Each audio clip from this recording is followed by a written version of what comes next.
महत्वपूर्ण बातों को सीखेंगे कि कैसे हम दरवाजों को खोलें जो परमेश्वर के द्वारा स्थापित किए गए हैं। ऐसे कई सारे दरवाजे हैं जो परमेश्वर के द्वारा स्थापित किए गए हैं। उन दरवाजों को हम कैसे खोलें? हम जानते हैं, मैंने उदाहरण दिया था कि कई सारे ऐसे दरवाजे हैं जिनके सामने यदि आप जाकर खड़े हो जाए और आप सिर्फ इंतजार कर रहे हैं, आप सिर्फ प्रार्थना कर रहे हैं, तो दरवाजे नहीं खुलेंगे। आपके पास एक चाबी दी गई है, राइट? आपके पास एक की दी गई है। उस की को आपको इस्तेमाल करना पड़ेगा। उस चाबी को आपको इस्तेमाल करना पड़ेगा उस दरवाजे के उस लॉक को खोलने के लिए और उस दरवाजे को खोल के फिर उसके भीतर जाने के लिए। और हम कई बार इंतजार करते रहते हैं, दरवाजे के सामने खड़े हैं, चाबी आपके पास मौजूद है, फिर भी हम इंतजार कर रहे हैं दरवाजे को खुलने का। दरवाजे नहीं खुलेंगे प्रियो। दरवाजे तब तक नहीं खुलेंगे जब तक आप उस चाबी का इस्तेमाल नहीं करोगे। परमेश्वर ने बहुत सारे चाबियों को इस कलाम में दे रखा है। मैं कुछ 3 महत्वपूर्ण चाबियों को आज आपको मैं देना चाहता हूं ताकि आप उन बंद दरवाजों को खोल सके जो आपके सामने अभी भी बंद है। परमेश्वर के लिए कोई भी चीज असंभव नहीं। हालेलुया। हम जानते हैं कि कई सारे अपॉर्चुनिटीज, कई सारी ऐसी चीजें आपके और मेरे सामने होती तो है, पर हम उस अपॉर्चुनिटी को ग्रैब नहीं करते। हम उस अपॉर्चुनिटी को हम लेते नहीं क्योंकि हम तैयार नहीं होते। हम उस अपॉर्चुनिटी को लेने के लिए, हम उस चीज को, हम उस दरवाजे के भीतर जाने के लिए हम तैयार नहीं होते, इसलिए हम उस दरवाजे के भीतर नहीं जा पाते। आपके पास चाबी है पर आप तैयार नहीं है। आपके पास चाबी है पर आपको पता नहीं है कि आपको उस दरवाजे को खोलना कैसे है। इसलिए आज भी हम उन दरवाजों के बाहर हैं, खड़े हैं, इंतजार कर रहे हैं कि कब वो दरवाजे खुलेंगे। वो दरवाजे नहीं खुल सकते क्योंकि आप तैयार नहीं हैं। आपको तैयार होना पड़ेगा। आपको आत्मिक तौर पे तैयारी करनी पड़ेगी क्योंकि वो दरवाजे आत्मिक दरवाजे हैं। वो दरवाजे कोई लकड़ी के दरवाजे नहीं, वो दरवाजे कोई लोहे के दरवाजे नहीं, वो दरवाजे और किसी मेटल के दरवाजे नहीं है, पर वो आत्मिक दरवाजे हैं। और यदि आप उन आत्मिक दरवाजों को खोलना चाहते हैं तो आपको आत्मिक तौर पे तैयार होना पड़ेगा। आपको आत्मिक तौर पे अपने आप को सुसज्ज करना पड़ेगा ताकि आप जब उस दरवाजों के सामने आए तो अपने आप वो दरवाजे खुल जाए। अपने आप वो दरवाजे खुल जाए। मैं 3 महत्वपूर्ण बातों को आज आपको बताना चाहता हूं। अपनी बाइबल को तैयार रखें क्योंकि कुछ ज्यादा रेफरेंसेस आज मैं आपको दूंगा ताकि आप समझ पाए कि जो बातें मैं आपको बता रहा हूं वो मेरी समझ से नहीं है बल्कि परमेश्वर के कलाम से है। तो सबसे पहली चाबी, सबसे पहली महत्वपूर्ण चाबी जो है वो है विश्वास। वो है विश्वास। विश्वास एक ऐसी चाबी है जो आपके पास है पर हम उस चाबी का इस्तेमाल नहीं करते। हम कई बार कहते हैं कि हम विश्वासी हैं और कई बार इंट्रोड्यूस करते करते हम तो साल भी बता देते हैं कि हम 15 साल से विश्वासी हैं, हम 20 साल से विश्वासी हैं। हम सालों से विश्वासी बन के बैठे हुए हैं पर हमको आज भी पता नहीं कि हम उस विश्वास की चाबी का इस्तेमाल कैसे करें। हम बहुत सालों से विश्वासी हैं पर हमें पता नहीं कि उस विश्वास का हम इस्तेमाल कैसे करें। हम कई सालों से विश्वासी हैं पर हमें पता नहीं कि वो विश्वास हमारे लिए दरवाजों को कैसे खोल सकता है। आज कुछ बातों को हम सीखेंगे, आज कुछ महत्वपूर्ण बातों को हम देखेंगे जिससे आप और मैं समझ पाए कि विश्वास आपके लिए और मेरे लिए बंद दरवाजों को कैसे खोल सकता है। विश्वास आपके लिए और मेरे लिए बंद दरवाजों को कैसे खोल सकता है। मेरे साथ निकाल लीजिए 2 कुरिन्थियों उसका 5वां अध्याय और 7वां वचन।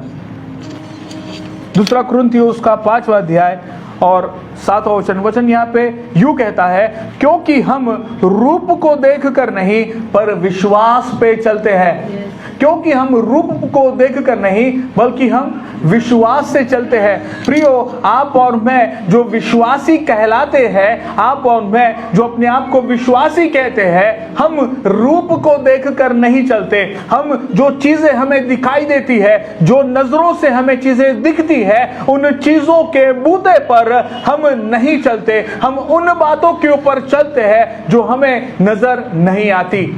हालेलुया। हम प्रभु यीशु मसीह के बताए हुए रास्तों पर चलते हैं। और क्या आपने कभी प्रभु यीशु मसीह को देखा है?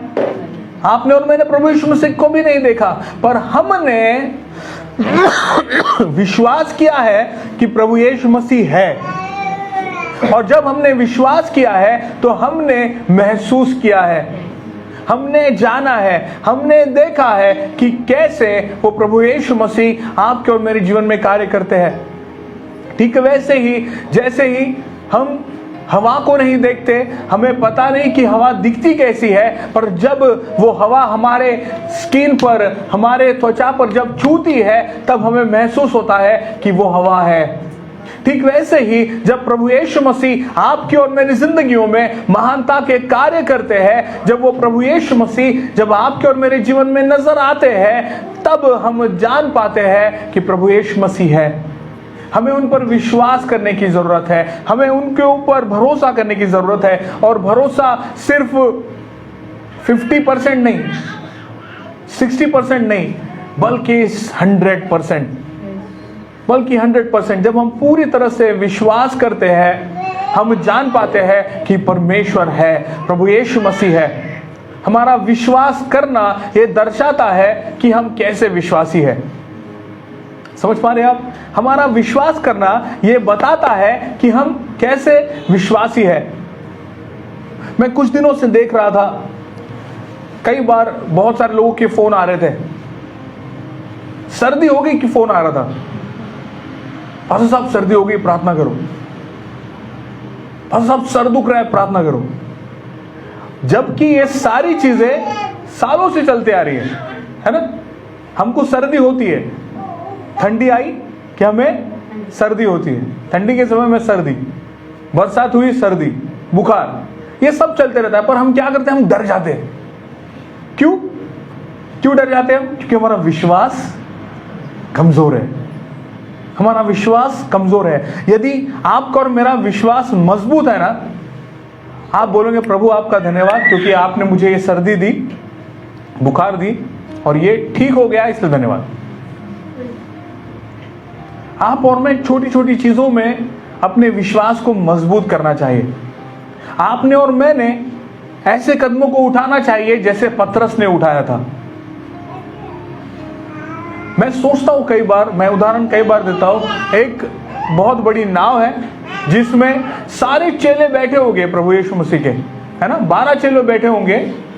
उसमें से पतरस उठता है, मैं अब चलूंगा पानी के ऊपर।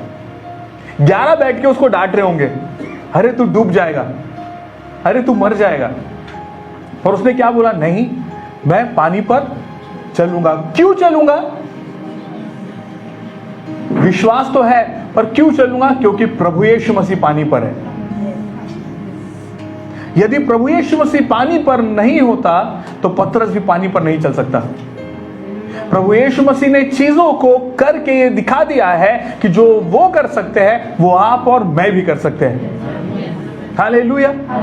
इसलिए प्रभु यीशु मसीह जब वो पानी पर चल रहे थे, पतरस ने प्रभु यीशु मसीह को देखा और बोला कि प्रभु यीशु मसीह यदि तू है तो मैं भी चलना चाहता हूं। और उसने उस नाव में से कदम को निकाला। कई बार जब आप और मैं विश्वास को इस्तेमाल करने लगेंगे ना, लोग आपको मूर्ख समझेंगे, लोग आपको पागल समझेंगे, लोग आपको बोलेंगे कि ये कैसा व्यक्ति है। पर जब आप और मैं विश्वास के कदम को डालने की शुरुआत करते हैं, तब हम परमेश्वर की महिमा को हमारी जिंदगियों में देखते हैं।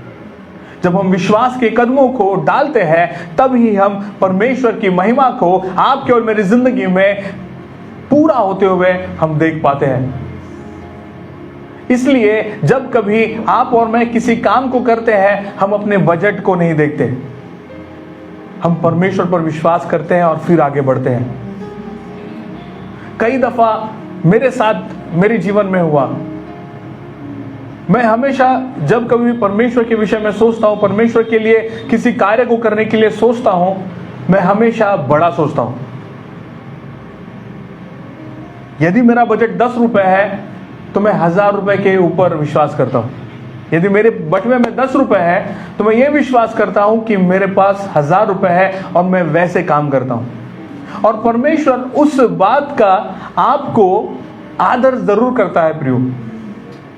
मैंने मेरी जिंदगी में देखा है, इसलिए मैं आपको बोल रहा हूं, विश्वास करने की शुरुआत करें, विश्वास करने की शुरुआत करें। पहला कदम, आपको क्या लगता है कि पतरस ऐसे आराम से कदम निकाल लिया होगा और चलने लग गया होगा? पतरस को भी दिक्कत हुई होगी, मैं सोचता हूं, ऐसा बाइबल में कहीं लिखा नहीं है। मैं सोचता हूं कि पतरस भी बहुत देर तक कोशिश करता रहा होगा। उसने पहले डाला होगा फिर निकाला होगा, पहले डाला होगा फिर निकाला होगा। उसने फिर थोड़ा बहुत कोशिश करके जब वो पूरी तरह से मजबूत हो गया होगा कि अब ठीक है, डूबा तो डूबा, अब मैं चलूंगा जरूर, उसने कदम बाहर निकाले और वो चला। बहुत सारे थियोलॉजियन, बहुत सारे लोग पतरस के विश्वास के विषय में कहते हैं कि वो डूब गया। पर यदि मैं आपको सवाल करूं कि पानी पर कितने लोग चले, तो आपका जवाब क्या होगा? 2 लोग चले, प्रभु यीशु मसीह और पतरस। पतरस भले ही एक कदम पर चला, एक कदम जरूर चला होगा, पर उसने ये बता दिया कि आप और मैं भी चल सकते हैं, आप और मैं भी उन पानियों पर चल सकते हैं जो हमें डुबाने की कोशिश करती है। आप और मैं भी उन पानी पर चल सकते हैं जो आपको और मुझे दफन करना चाहती है। आप और मैं ऐसे पानियों पर चल सकते हैं जिसका अधिकार आप पर और मुझ पर कभी हुआ करता था। पर जब आप और मैं पतरस के समान विश्वास करके अपने पहले कदम को बाहर निकालते हैं, परमेश्वर चमत्कारों को करते हैं, परमेश्वर महान कार्यों को करते हैं, परमेश्वर अद्भुत बातों को करते हैं। हो सकता है अभी हमें बहुत सारी बीमारियां लग रही है कि ये बीमारी अब ठीक नहीं हो सकती, पर जब हम विश्वास करके चलते हैं वो बीमारियां भी खत्म हो जाती है। हम विश्वास करके चलते हैं तो वो सारी बीमारियां भी कमजोर नजर आती है। आप और मैं भरोसा करें, आप और मैं विश्वास करें, विश्वास की नजर से देखें, विश्वास की नजर से देखें। जब आप और मैं विश्वास से देखते हैं, हम रूप को नहीं देखते, तो हम जयवंत होते हैं प्रियो, हम जयवंत होते हैं। हालेलुया। सो आप और मैं रूप को न देखें, हम विश्वास के चले। दूसरी और महत्वपूर्ण बात, याकूब उसका पहला अध्याय और 6वां वचन, विश्वास करें संदेह न करें, विश्वास करें संदेह न करें। यह वचन साफ साफ बताता है, याकूब उसका पहला अध्याय और 6वां वचन। से मांगे, हाँ, संदेह न करे, क्योंकि संदेह करने वाला समुद्र की लहर के समान है जो हवा से बहती और उछलती है। हालेलुया। वचन साफ साफ कहता है कि विश्वास से मांगे और कुछ संदेह न करे, क्योंकि संदेह करने वाला समुद्र की लहरें के समान है जो हवा से बहती और उछलती है। संदेह न करें। जब कभी हम विश्वास करते हैं, हमारे विश्वास का प्रतिफल हमें नहीं मिलता। पता है क्यों नहीं मिलता? क्योंकि हम संदेह करते हैं। हम उस बात को पहले ही हमारी ज्ञान, हमारी बुद्धि के दायरे में लेकर आ जाते हैं और हम सोचते हैं कि अब ये चीज नहीं हो सकती। सोच कर देखिए, जब परमेश्वर ने नूह को उस विशाल जहाज के विषय में कहा था, यदि नूह बैठ जाता कैलकुलेशन करते हुए कि अभी तक तो उसने कोई ऐसी चीज देखी नहीं थी, जहाज बोल के कोई चीज अभी तक था नहीं, परमेश्वर ने उसके सामने जहाज का पूरा नक्शा बता दिया कि तुझे ऐसा ऐसा बनाना है, फिर भी यदि वो सोचता, अपना दिमागी बुद्धि लगाता, यदि वो आप और मैं होते, हम क्या करते? बैठे रहते। हम सोचते कि नहीं, ये बहुत बड़ी चीज है, हमसे नहीं हो सकती, बहुत बड़ा जहाज है, मुझसे नहीं बन पाएगा, मेरे पास लोग नहीं है, मेरे पास रिसोर्सेज नहीं है, मेरे पास पैसे नहीं है। पर नूह ने क्या किया? नूह ने आज्ञा का पालन किया। जब परमेश्वर ने कहा है तो मैं करूंगा, जब परमेश्वर ने कहा है तो मैं करूंगा। उसने विश्वास किया परमेश्वर के बताए हुए कार्यों पर। जब परमेश्वर आपके और मेरी जिंदगी में चीजों को दे देते हैं तो यह जरूरी है कि आप और मैं उस परमेश्वर पर विश्वास करें, और अधूरा विश्वास नहीं बल्कि पूरा विश्वास। और जब आप और मैं विश्वास करते हैं, संदेह नहीं करते, तो हम स्थिर रहते हैं। जो संदेह करता है वो किसके समान है? बाइबल कहता है लहरों के समान। लहर स्थिर नहीं रहती, और जो चीज स्थिर नहीं रहती वो काम नहीं कर सकती। यदि आप और मैं कभी एक दिन आराम से बैठे रहेंगे ना, उस बैठे हुए पल में आपको इतनी सारी चीजें याद आएंगी, आपको इतनी सारी चीजें आपके जहन में आएंगी, क्योंकि आप बैठे हैं, आप स्थिर है, आप कुछ सोच नहीं रहे। इसलिए ही आराधना में सामर्थ्य है। इसलिए बोला जाता है कि अपने ध्यान को परमेश्वर की तरफ आप लगाए रखें। जब आप और मैं पूरी तरह से परमेश्वर पर विश्वास करते हैं, भरोसा करते हैं, तो हम अपने ज्ञान को, अपनी बुद्धि को, अपनी समझ को परे करते हैं और परमेश्वर के ऊपर नजर लगा लेते हैं। और जैसे हम नजर लगा देते हैं, हम स्थिर हो जाते हैं, और तब ही परमेश्वर की महान बातें जो इंसानी सोचों से परे है, वो बातें आपके और मेरी जिंदगी में कार्य करने लग जाती है। इसलिए विश्वास करें, संदेह न करें। विश्वास करें, संदेह न करें। तीसरी और महत्वपूर्ण बात, आपका और मेरा विश्वास परखा भी जाएगा। आपका और मेरा विश्वास परखा भी जाएगा। यदि आप साइंस पढ़े होंगे तो आपको पता होगा कि एक टेस्ट होता है जिसको लिटमस टेस्ट बोलते हैं, लिटमस पेपर टेस्ट। जो पैथोलॉजी में काम करते हैं उनको पता होगा कि उनके पास एक पेपर दिया जाता है जो लिटमस पेपर कहा जाता है। उस पेपर को जब कोई सॉल्यूशन में डाला जाता है, उस पेपर के रंग से पता चलता है कि टेस्ट क्या है। जैसे ब्लड ग्रुप्स होते हैं, ब्लड ग्रुप्स को पता करना होता है तो वो रंग बताता है कि कौन सा ब्लड ग्रुप है। सो आपका और मेरा जो विश्वास है वो लिटमस पेपर के समान है, वो परखा जाता है। हम किस रंग के होते हैं वो आपके और मेरे विश्वास पर आधारित है। आपको और मुझे हमारे विश्वास को ऐसे बना देना है कि हमारा विश्वास टले नहीं। यदि परखा भी जाए तो वो टले नहीं। याकूब उसका पहला अध्याय और 3 वचन इस बात को बताता है। यदि आप और मैं धीरज धरने वाले लोग हैं, इसका मतलब आपका और मेरा विश्वास परखा हुआ है। हम यदि धीरज नहीं धरते, यदि हमको सारी चीजें जल्दी चाहिए, 2 मिनट्स नूडल्स के समान, तो हमको थोड़ा सोचने की जरूरत है कि हमारा विश्वास कहाँ है। जिसका विश्वास मजबूत होता है, जिसका विश्वास परमेश्वर पर होता है, वो धीरज धरता है, वो रुकता है, वो जल्दबाजी नहीं करता। जब आपका और मेरा विश्वास परखा जाए तो उस विश्वास का आपको और मुझे प्रत्युत्तर ऐसा मिलना चाहिए, समझ में आना चाहिए कि हमारा विश्वास कितना बड़ा है। मैं आज 3 बातें बताना चाहता था, पर घड़ी बता रही है कि हमें समाप्त करना होगा। आज पहले की पर ही हम रुक जाएंगे। हम और 2 कीज अगले सप्ताह हम शेयर करेंगे। तो सबसे पहली जो बात हमने बताई, जो पहला चाबी जो बताया, वो क्या है? विश्वास। विश्वास कैसे हमें मिलता है? हमें देखने से हमें विश्वास मिलता है।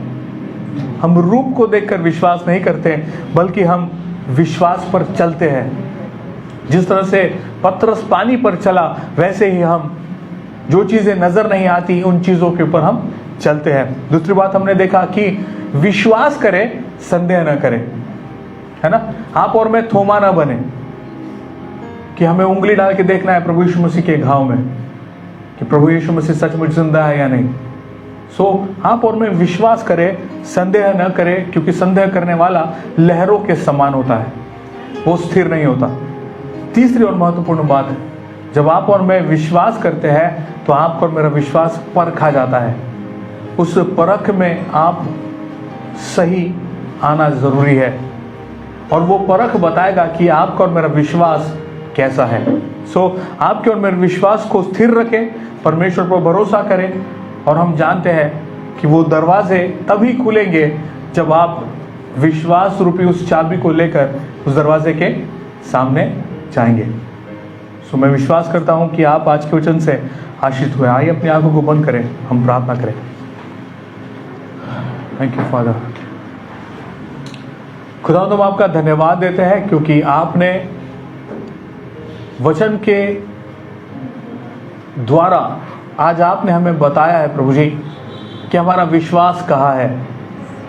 वचन के द्वारा आपने हमें सिखाया है पिता कि हमारा विश्वास कैसा होना चाहिए। खुदावंद उस विश्वास रूपी चाबी को आज आप हमें दे दीजिए ताकि हम उन सारे बंद दरवाज़ों के सामने खड़े हो जाए और खुदावंद उन सारे बंद दरवाज़ों को विश्वास के द्वारा हम खोलने पाए। हम यही दुआ करते हैं। हम धन्यवाद देते हैं पिता क्योंकि आपने हमारी दुआई को सुना, आपने हमारी प्रार्थना को सुना है। खुदावंद आज जितने लोग नहीं आ पाए, जो भी कारण है पिता, उन कारणों को आप दूर कीजिए और आप अपने भवन में उन सबों को लेकर आइए पिता। यदि कोई बीमार है तो आप उन्हें चंगाई दीजिए, आप उनके बिस्तर को पलट दीजिए और आप उन्हें सामर्थ्य बनाइए। हम यही दुआ करते हैं। खुदावंद हम धन्यवाद देते हैं सारी बातों के लिए। एक बार फिर से अपने आप को आपके हाथों में सौंपते हैं। छोटी सी विनती प्यारे बेटे प्रभु यीशु मसीह के नाम से मांगते हैं, इसलिए सुनिए, दया से कबूल कीजिए पिता। आमीन आमीन। और प्रभु यीशु मसीह का अनुग्रह, परमेश्वर का प्रेम और पवित्र आत्मा की सहभागिता जब तक प्रभु यीशु मसीह का दूसरा आगमन न हो जाए हम सबों के साथ सदैव सदैव बना रहे। आमीन आमीन।